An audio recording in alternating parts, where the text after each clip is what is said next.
going to start, if you don't mind, Representative Hackbarth, with a question that we had last week that we didn't get to, and that was whether or not the legislature is going to be dealing with any legacy amendment issues. There were some concerns about the way the committee's organized, maybe some statutory issues. And we didn't have a chance to get to that, and I know you've had some interest in those topics, so let's start with you and tell me what you think about that. I am on the Environment and Natural Resources Policy Committee and the Finance Committee, but I'm not on the Legacy Committee.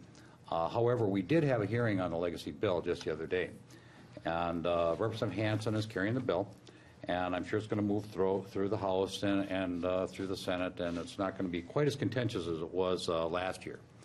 I think they've worked out some deals with how the funding works and how some of that funding is going to happen, particularly in the metro area with metro parks. I think that was the contentious issue last time.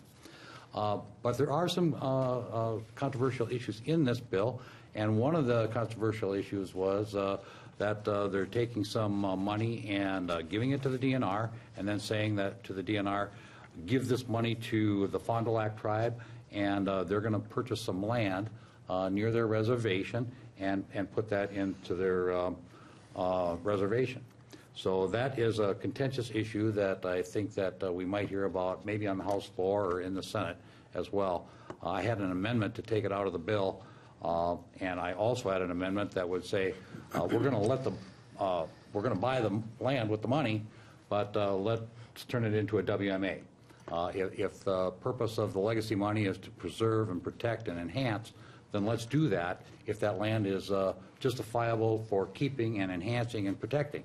Let's do it, but let's do it as a WMA.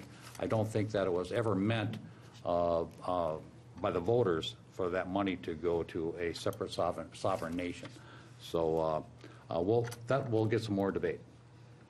Representative Downs? I don't sit on the Environmental Committee this year, and I have not been on the Legacy, either the Policy or the Finance part of the Legacy Committee, so I haven't seen the bill that's coming forward this year, but in the past, the parks has been a very contentious issue. Hopefully we got that probably put to bed last year, and I hope that that doesn't continue to be an issue, but that's one of the things that does seem to be controversial. As far as the structure of the committee, I'm not aware of any changes that are being made there, but like I say, I'm not on the inner circle of those committees, so if there are changes, we'll find out about them when they get to the Senate floor. Senator Franzen? Well, I also don't serve on any of those committees. I serve on Education, Policy, Transportation, Public Safety, and Health and Human Services, but the debate has been around the issue of parks in the metro versus rural Minnesota. I wish it was more about what we need to do about the state as a whole versus rural versus metro. It seems to be a theme, but that was an issue of contention. Also, what we do with funding for potentially invasive species is also part of the conversation. I remember last session. Well, I do serve on the same committee with Representative Hackbarth, and heard the concerns that he had about the bill.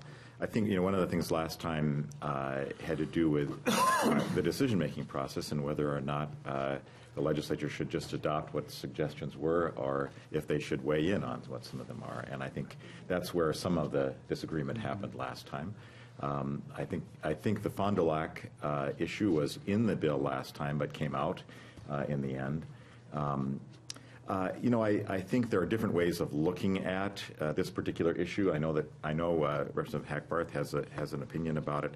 I think even though we think of the Native folks as a sovereign nation, we also think of them as Minnesotans and Americans, and they have served. And I think that as a part of wanting to preserve land in Minnesota, it's not necessarily out of the question to think that we should assist them in preserving that land as well. So I don't share the same concerns that Representative Hackbarth does, but I certainly can hear his perspective. I'd just like to add to that.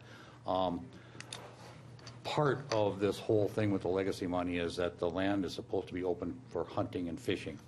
And this is not something that's up for debate. That's just the way it's supposed to be.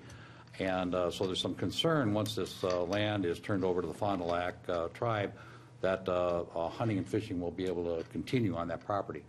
And that's not necessarily the case. There is an agreement that what they've come to, but they don't have to abide by it. They're a separate nation. They don't have to abide by just an agreement that we made with them that, yes, they're going to let people hunt and fish on the property. But that's just, a contract that they have that they don't really have to follow.